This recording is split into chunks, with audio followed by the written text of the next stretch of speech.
Do Santo Evangelho, perdoe os nossos pecados e um dia nos conduza à vida eterna. Amém. Amados irmãos e irmãs, ontem nós celebramos a festa da Ascensão do Senhor e nós iniciamos a semana de oração pela unidade dos cristãos. Todo ano, essa semana entre festa da Ascensão do Senhor e Pentecostes, nós rezamos pela unidade dos cristãos. Quando essa semana de oração foi instituída, ela foi instituída pensando e nos levando a rezar na unidade entre todos os cristãos, não só os cristãos católicos, apostólicos, romanos, mas com as outras expressões de fé que também professam a fé em Cristo. Então, unidade dos cristãos pelo mundo afora, que nós sabemos que exige muitas divergências, muitas dificuldades para se caminhar juntos. Só que essa semana de unidade dos cristãos tem se tornado uma semana de oração pela unidade dos cristãos católicos, apostólicos, romanos. Como assim, padre? Nós não somos unidos? Eu digo que em algumas situações, não. Eu posso pontuá-las aqui. A gente percebe algumas fraquezas, algumas limitações, quando as pessoas vestem muito mais a camisa do seu movimento do que da igreja. As pastorais, os movimentos existem como uma pedagogia de evangelização. São espiritualidades específicas que nos ajudam a viver a espiritualidade cristã. Mas às vezes as pessoas se revestem tanto dessas espiritualidades específicas a ponto de viver segregados dentro da igreja, viver separados dentro da igreja. Eu vou usar exemplo, mas não estou dizendo que isso acontece aqui, mas para exemplificar. Eu sou legionário da Legião de Maria. Se a Pastoral do Dízimo fizer um evento, eu não me sinto responsável de estar presente ou de ajudar, porque é a Pastoral do Dízimo que está fazendo. Eu sou da Pastoral Litúrgica, hoje aqui é a Pastoral da Liturgia, né? Estamos homenageando hoje. Sou da Pastoral Litúrgica, então eu não tenho nenhuma preocupação com a Pastoral do Batismo. E isso vai dificultando a vivência desta unidade cristã, dos cristãos. Isso não acontece em nossa paróquia, não. Só estou usando exemplos. Eu acredito que não, né?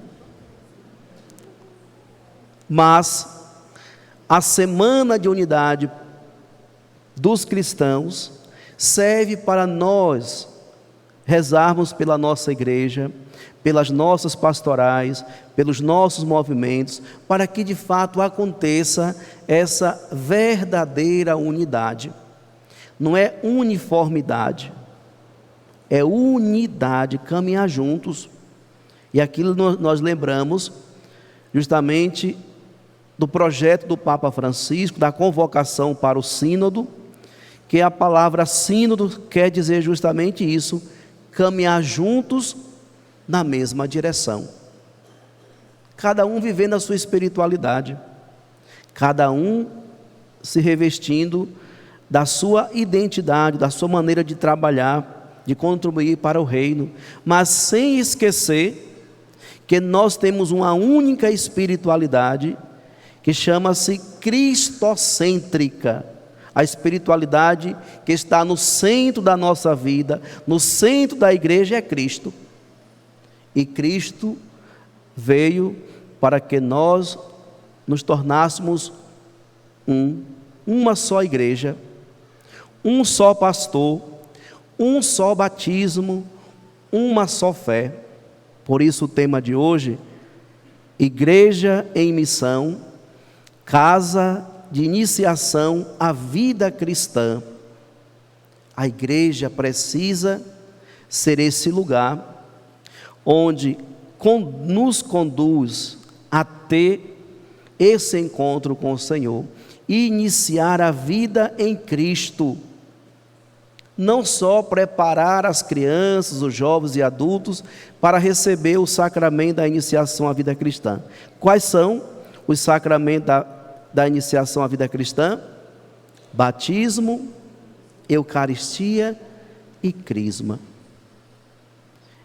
Quem não recebeu um desses sacramentos, ainda não recebeu a plenitude da iniciação à vida em Cristo, porque nós somos batizados, crismados e alimentados na Eucaristia.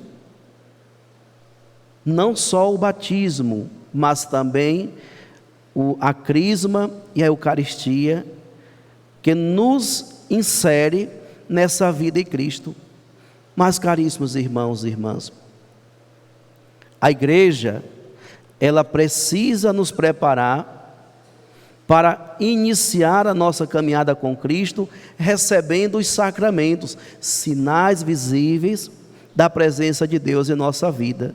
Só que a igreja precisa ser um lugar propício, onde essa iniciação à vida eucarística, a vida cristã, se renove a cada dia. Daí a importância da liturgia. A liturgia precisa ser bem celebrada, bem preparada, justamente para promover, para criar um ambiente onde as pessoas consigam entrar no mistério da fé. Então, quando a gente pede para que as músicas sejam ensaiadas, bem cantadas, para que as leituras sejam bem proclamadas, é justamente para que o nosso ambiente litúrgico seja um lugar onde de fato aconteça a renovação desse encontro com o Senhor. Todos os dias, em cada missa, em cada celebração, eu preciso renovar esse meu encontro, renovar essa minha caminhada. Desde quando eu iniciei a minha vida em Cristo, eu preciso renová-la em cada celebração que eu participo. A iniciação à vida cristã se refere principalmente à adesão a Jesus Cristo, não se esgotando a preparação aos sacramentos do batismo, confirmação e Eucaristia. Fundamenta-se na centralidade do querigma, ou seja, o primeiro anúncio, que significa que é o principal, que sempre se tem de voltar e anunciar e ouvir de diversas maneiras. Este primeiro anúncio desencadeia um caminho de formação e de amadurecimento, ou seja, existe o querigma e existe o catecumenato, ou seja, a catequese. Depois que nós passamos pela experiência querigmática, que é o conhecer, o primeiro chamado, nós iniciamos então um processo formativo, a catequese diária. E essa catequese, ela acontece pelas homilias, ela acontece nos encontros pastorais e nos movimentos, acontece na escola de teologia. Então existem vários momentos para que nós possamos estar buscando esta catequese que vai nos despertando cada vez mais para permanecermos nesta comunhão com Cristo Jesus. E quem é Cristo, caríssimos irmãos e irmãs? Por que que a igreja insiste em ser este lugar do verdadeiro encontro e da permanência em Cristo Jesus. Cristo é aquele que hoje no Evangelho fala claramente para os seus discípulos. E hoje, os discípulos parecem ter entendido a missão de Jesus e a mensagem. Eis que agora falas claramente e não usa mais figuras. Agora sabemos que conheces tudo e que não precisa de alguém, que alguém te interrogue. Por isto cremos que vieste da parte de Deus. E Jesus então responde: credes agora? Eis que vem a hora e já chegou, que vos dispersareis, cada um para o seu lado, e me deixareis só. Jesus sabia que no momento mais difícil da sua vida, por mais que hoje houvesse essa profissão de fé dos discípulos, que no momento que ele fosse preso, que ele fosse flagelado, todos os discípulos iriam abandoná-lo. Mas ele diz: eu não ficarei só. Eu não estou só porque o Pai está comigo. Mesmo que os seus discípulos o abandonem, e isso aconteceu, vocês sabem disso. O único discípulo que acompanhou Jesus foi Pedro de longe, e ainda negou por 3 vezes. Então Jesus preparava-os para essa decepção, mas dizia: olha, não se preocupem, porque eu nunca estarei só. O Pai está comigo. Depois ele diz ainda: no mundo tereis tribulações, mas tende coragem, eu venci o mundo. Amados irmãos e irmãs, é esse o Cristo que a igreja insiste e nos convida a fazer uma experiência verdadeira de encontro com Ele. O Cristo que nos encoraja, o Cristo que apresenta para nós a nossa vitória na sua vitória. Cristo venceu por nós, e nós somos vencedores em Cristo Jesus. Por isso, o mundo pode fechar todas as portas para nós, mas nós precisamos ter essa consciência que, mesmo que um dia estejamos sozinhos nesse mundo, nós nunca estaremos abandonados e sós, porque Deus está conosco, Cristo está conosco. Daí a gente entende quantas pessoas moram sozinhas. Aí às vezes, o padre mora sozinho na solidão. Mas pense vocês, quantos idosos hoje moram sozinhos também? Tiveram filhos, netos, mas todos foram viver a sua vida. Mora sozinho dentro de casa. Quem olha para essas pessoas são os anjos, que são os nossos vizinhos. Mas elas nunca estão sozinhas, porque elas contam com a presença de Deus e o seu amor a Nossa Senhora, ao Sagrado Coração de Jesus. Rezo o texto todos os dias. Então, a solidão deste mundo, o abandono que esse mundo pode um dia desencadear em nossas vidas, Cristo não nos deixa sozinhos. O padre vive na casa paroquial, mas ele também não está só, porque a família do padre é a paróquia, é a comunidade. Porque estar numa casa sozinho não significa que ele está abandonado. Todo mundo liga para o padre: padre, você está onde? Se eu demoro de descer aqui para a missa, já ficam preocupados. Será que aconteceu alguma coisa? Então, essa é a certeza, a segurança que Jesus transmite para os seus discípulos e transmite também para todos nós. Nunca estaremos sozinhos, pois Ele se faz presente, e se faz presente pela nossa fé. Quanto mais fé nós depositamos no Senhor, mais próximo dEle nós estamos. Então, Jesus assegura: no mundo tereis tribulações, mas tende coragem, eu venci o mundo. Quantas tribulações nós enfrentamos, quantas dificuldades se levantam, mas nós não podemos nos desesperar. Desesperar é perder a esperança, é perder a fé. Não podemos nos desesperar diante das tribulações da vida, pois se Cristo venceu, nós venceremos também. E como nós iremos vencer, caríssimos irmãos e irmãs? Nós venceremos porque no nosso batismo nós recebemos uma força tão grande, e hoje nós percebemos isso nos Atos dos Apóstolos, no encontro de São Paulo com um grupo. Qual foi a pergunta que São Paulo fez? Vós recebeste o Espírito Santo quando abraçastes a fé? E eles responderam: nem sequer ouvimos dizer que existe o Espírito Santo. Então Paulo pergunta: e que batismo vós recebestes? E eles disseram: o batismo de João.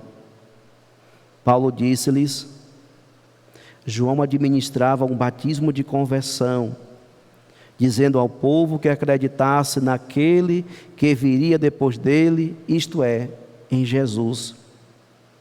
Tendo ouvido isso, eles foram batizados no nome do Senhor Jesus, pela imposição das mãos. Paulo impôs-lhe as mãos e sobre eles desceu o Espírito Santo. Começaram então a falar em línguas e a profetizar. Ao todo eram uns 12 homens. Esse Espírito Santo que foi transmitido para esse grupo é o Espírito Santo que é transmitido para toda a igreja e para todos aqueles que são apresentados na pia batismal. Nós recebemos a efusão do Espírito Santo. Por isso, caríssimos irmãos e irmãs, a coragem que Jesus Cristo suscita em nosso coração vem justamente desta experiência que nós fazemos de estarmos plenos, repletos da presença de Deus através do Espírito Santo que habita em nós. Mas São Paulo um dia disse que nós não podemos entristecer o Espírito Santo que habita em nós. Por isso devemos fugir das ocasiões de pecado, para que o Espírito Santo possa realizar as suas obras em nós. E quais foram as obras hoje? Eles profetizavam e falavam em línguas, outras línguas, profetizavam, eram homens ungidos pelo Espírito Santo. E aí, de vez em quando a gente escuta: os padres são homens ungidos pelo Espírito Santo. E somos mesmo. Nós recebemos a unção no batismo, recebemos a unção na crisma e recebemos a unção na ordenação sacerdotal, que não é mais na testa nem no peito, mas são nas mãos. As mãos são ungidas para que a gente possa abençoar o povo. Mas todos os batizados também são ungidos, receberam a unção, vivem a graça do batismo, o munus de Jesus Cristo. Todos os batizados vivem esse munus. No entanto, para que se torne eficaz, é preciso buscar uma profunda intimidade com o Senhor. O Papa Francisco chama de proximidade com o Mestre.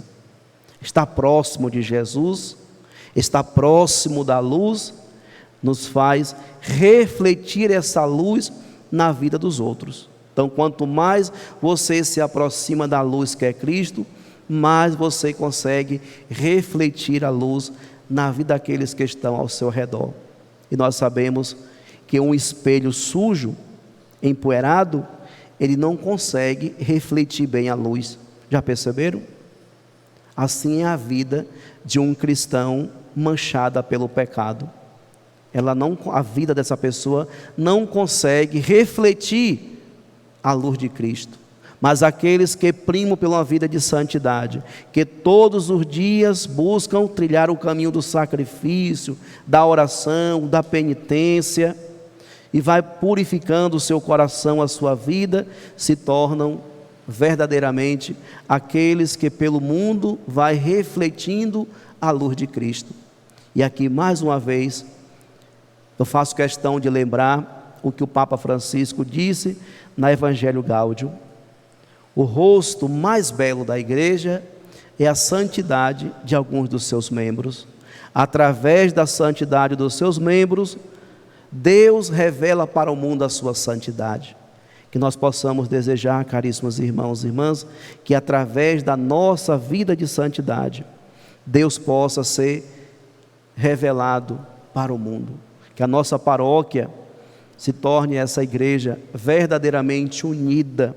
Que a semana de oração pela unidade dos cristãos nos leve a uma verdadeira experiência de conversão, e que possamos caminhar juntos, viver esse caminho sinodal apresentado pelo Papa Francisco, que sejamos uma igreja que possa refletir a luz de Cristo e conduzir a todos para esse encontro, para essa proximidade, para uma experiência de amor mais profundo e mais belo, com Deus que sempre nos espera, de braços abertos, como aquele Pai misericordioso no Evangelho, aquele que espera pelo seu Filho, que foi para lugares tão distantes, mas depois se arrependeu e voltou para a presença do Pai.